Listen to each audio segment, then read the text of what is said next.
ഓം നമോ ഭഗവതേ വാസുദേവായ. പ്രിയ സജ്ജനങ്ങളെ, എല്ലാവർക്കും നമസ്കാരം. സത്സംഗവേദിയിൽ നമ്മൾ ശ്രീമദ് ഭഗവത്ഗീതയിലെ 14-ാം അധ്യായമായ ഗുണത്രയ വിഭാഗ യോഗത്തിലെ 10 ശ്ലോകങ്ങളാണ് പൂർത്തിയാക്കിയത്. നമുക്ക് 11-ാമത്തെ ശ്ലോകം നോക്കാം.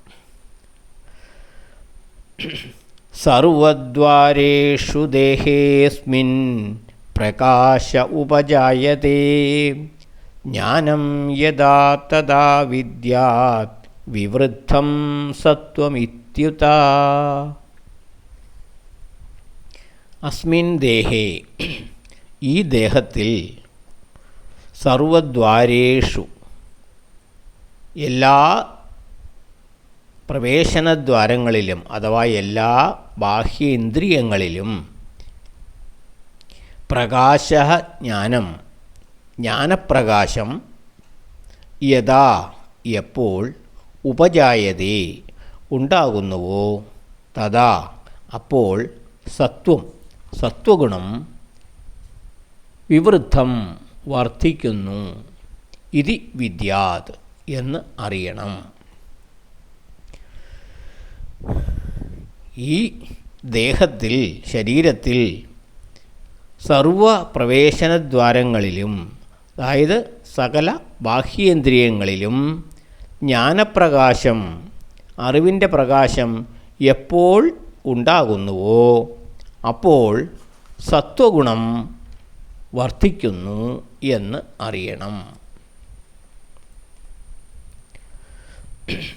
പ്രകാശത്തിൽ വസ്തുക്കൾ വ്യക്തമായി കാണാൻ കഴിയുന്നതുപോലെ ബാഹ്യേന്ദ്രിയങ്ങളിൽ ജ്ഞാനപ്രകാശം നിറയുമ്പോൾ, ആത്മജ്ഞാനമാകുന്ന പ്രകാശം നിറയുമ്പോൾ വസ്തുതകളുടെ യഥാർത്ഥ സ്വരൂപം അറിയുവാൻ ഒരുവന് കഴിയുന്നു. അപ്പോൾ ഇന്ദ്രിയങ്ങൾക്ക് വിഷയാസക്തി കുറഞ്ഞു വരികയും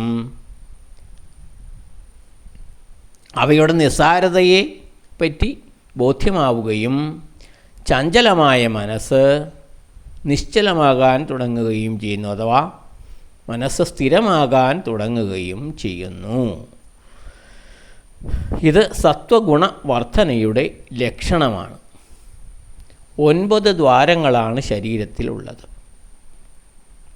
2 കണ്ണുകൾ, 2 ചെവികൾ, 2 നാസാദ്വാരങ്ങൾ, വായ, 2 വിസർജനാവയവങ്ങൾ, ഇവയാണ് അവയാണ് നവദ്വാരങ്ങൾ എന്ന് പറയുന്നത്.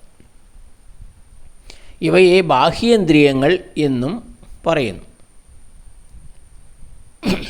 ചിത്തത്തിൽ ആത്മജ്ഞാനമാകുന്ന പ്രകാശം ഉദിക്കുന്നതോടെ ശരീരമാകെ ജ്ഞാനപ്രകാശം നിറയുന്നു, ആത്മജ്ഞാനം ഉദിക്കുന്നു.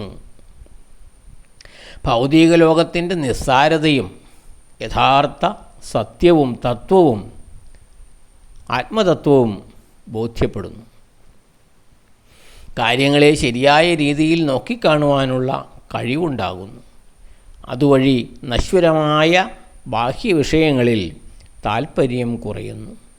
ഇത് ചിത്തത്തിൽ സത്വഗുണം നിറയുന്നതിൻ്റെ ലക്ഷണമാണ്. അങ്ങനെ ബാഹ്യമായും ആന്തരികമായും പരിശുദ്ധി നേടി ജീവാത്മാവ് മുക്തിയിലേക്ക് അടുക്കുന്നു. അതായത് സത്വഗുണം പോഷിപ്പിക്കപ്പെടുന്നതിലൂടെ ജീവാത്മാവ് പരിശുദ്ധി നേടി മുക്തിയിലേക്ക് മുന്നേറുന്നു. ഇതാണ് ഈ ശ്ലോകത്തിൽ ഭഗവാൻ പറയുന്നത്. അടുത്ത ശ്ലോകം നമുക്ക് അടുത്ത ദിവസം നോക്കാം. എല്ലാവർക്കും നന്ദി, നമസ്കാരം. ഓം നമോ ഭഗവതേ വാസുദേവായ.